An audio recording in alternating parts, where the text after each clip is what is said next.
Telegram 360 a présenté Info 360.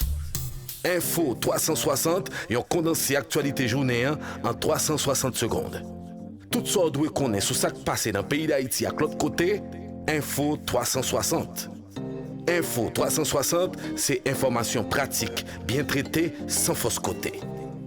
Info 360, une présentation Telegram 360. Nouvelle sortie d'Info 360 pour cette semaine. Bonsoir à tous et bienvenue. À la une d'aujourd'hui, barricades, jets de pierre et de bouteilles, propos hostiles ont ponctué la journée du jeudi 20 juillet dans plusieurs endroits de la zone métropolitaine de Port-au-Prince, dont Delma et Pétionville. Plusieurs groupes de manifestants ont gagné les rues dans l'idée d'appeler à la démission du Premier ministre Ariel Henry qui vient de boucler 2 ans ferme à la tête du pays sans contre-pouvoir depuis l'assassinat du président de la République Jovenel Moïse. Les protestataires reprochent au chef du gouvernement son bilan négatif ainsi que sa passivité face au climat d'insécurité qui ne cesse de s'aggraver en Haïti. Ariel voye nèg une fait diversion. Ariel voye nèg dans mitan nous vinn faire diversion. Nous pas prendre diversion, on habitué à bataille ça. Nous fait déjà et tant qu'aujourd'hui n'a préparé j'arrête nous pour nous faire tourner et tant que nous supporter au cas cap frapper, au capable frapper tout l'autre côté pour mettre ensemble pour nous construire une véritable alternative face avec Ariel.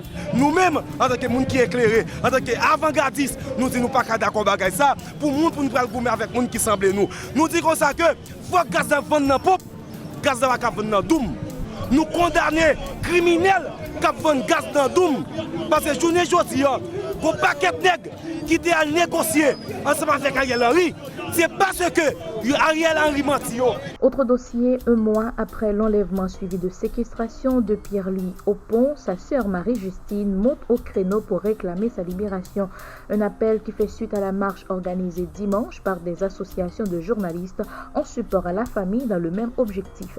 Ancien président du CEP et copropriétaire de Télé Pluriel, Pierre-Louis est le 3e membre de la famille à avoir connu ce sort en moins de 2 mois, insiste sa sœur aînée au micro de Télé Pluriel. Premier moun kidnappé c'était moi-même. Dans date 11 mai 2023, yo te lagé même jour. Deuxième nan c'est belle-sœur Marie-Lucie Bonhomme, Madame Pierre-Louis au pont.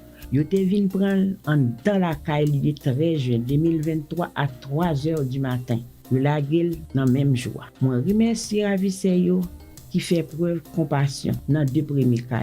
Cependant, ça fait un mois. Depuis mardi 20 juin 2023, ils ont kidnappé, ils ont kembe frère Pierre-Louis au pont. Comme ils ont demandé nous, famille n'a pas gagné, nous n'avons pas gagné aucun moyen. Suspension temporaire du mouvement de grève à l'autorité portuaire nationale. Le syndicat des employés de l'APN décide ainsi d'accorder 1 semaine aux autorités concernées en vue de donner satisfaction à leurs revendications principales qui n'est autre qu'un meilleur traitement salarial et le paiement de plusieurs mois d'arriérés.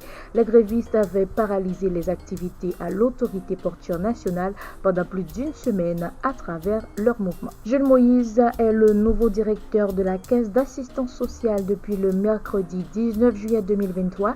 Il a été nommé en remplacement de Edwin Tonton, incarcéré depuis près de 3 mois sur ordre du juge d'instruction Jean-Louis Morin dans le cadre d'une affaire de corruption impliquant également l'ex-chef comptable de la CAS, Pierre-Richard Vallès. Ce dernier avait été placé sous les verrous à la mi-avril par décision du magistrat enquêteur. Les personnes poursuivies sont incriminées dans un rapport acheminé à la justice par l'unité de lutte contre la corruption pour cause de dilapidation de fonds du trésor public. Info 360. Info 360, un condensé actualité journée en 360 secondes. Tout ça doit connaître sur ce qui passe dans le pays d'Haïti à l'autre côté, Info 360. Info 360, c'est information pratique, bien traitée, sans fausse côté. Et dans la page sportive, début ce jeudi 20 juillet de la Coupe du Monde féminine Australie-Nouvelle-Zélande. Les pays hôtes ont fait l'essentiel en battant respectivement l'Irlande et la Norvège sous le score de 1-0. Le Canada affronte le Nigeria tard dans la soirée. Les Grenadiers, quant à elles, entrent en lice le samedi 22 juillet en jouant leur premier match de groupe contre l'Angleterre, champion d'Europe en titre. Mais Chidaël Diomaye, surnommé Corventina, dit miser beaucoup sur cette Coupe du Monde pour donner de l'espoir aux Haïtiens en proie à toutes sortes de déboires, notamment la violence qui mine le pays. Ici s'achève la 4e sortie d'Info 360 pour cette semaine. Merci de l'avoir suivi. Au revoir. Info 360, c'est information pratique, bien traitée, sans fausse côté. Info 360, une présentation Telegram 360.